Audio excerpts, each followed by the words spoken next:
We bought this property in April 2022 for our semi-truck repair business.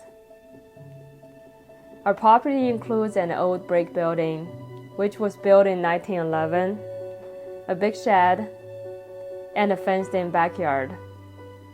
However, we do not have a front yard. The grass property in front of our building is owned by CSX, a railroad company. Believe it or not, there was a railroad in front of our building many years ago. The thing that bothered Ryan most is the shortcut road between our property and the railroad property created by people who don't want to drive on the normal road, had to pass through a private property to save a few seconds. The worst part is most people who drive through our property are flying through, with no respect for our business. To ensure the safety of us, our customers, and their trucks, we had decided to acquire the railroad property.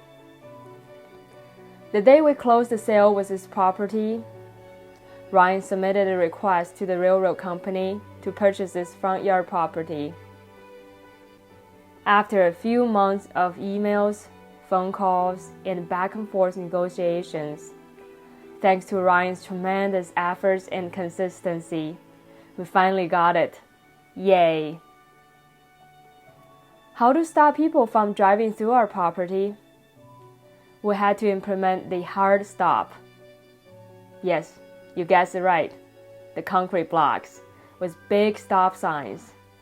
We had to rent a special material handler to move the blocks. They are heavy. Each weighs 3,300 pounds. Let's hope no more root cars flying through the front of our building anymore, and we have a big parking lot for our customers. By the way, our 2-year-old son loves to ride with Ryan and help Daddy to build our dream together. If you like to watch and hear our family stories of restoring this building and building our semi-truck repair business, make sure to subscribe to our channel. Give us a like, so our videos can reach more and more people who have a dream just like ours. Thank you for watching. See you in the next episode.